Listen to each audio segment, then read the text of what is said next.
લાંબા વિરામ બાદ સાવલી ડેસર પંથકમાં મેઘરાજાની પધરામણી, ખેડૂતોમાં ફરી જાગી આશા।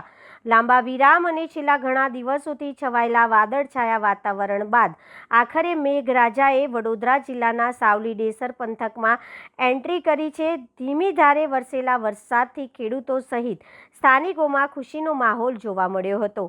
સાવલી ડેસર, સિહોરા, પ્રથમપુરા, ગોઠડા સહિત આસપાસના અનેક ગામોમાં વરસાદ નોંધાયો હતો। વરસાદના આગમનથી વાતાવરણમાં ઠંડક પ્રસરી ગઈ હતી અને ગરમી તેમજ ઉકળાટમાંથી લોકોને રાહત મળી હતી।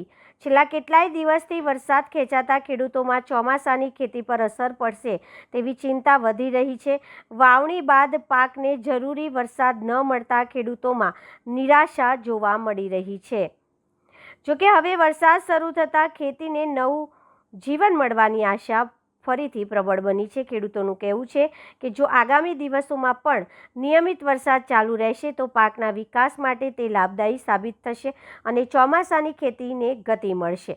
વરસાદના પગલે ગ્રામ્ય વિસ્તારમાં ઠંડકનો અનુભવ થયો હતો અને લાંબા વિરામ બાદ મેઘરાજાના આગમનથી ખેડૂતોના ચહેરા પર ફરી એકવાર આશાનું સ્મિત જોવા મળ્યું હતું।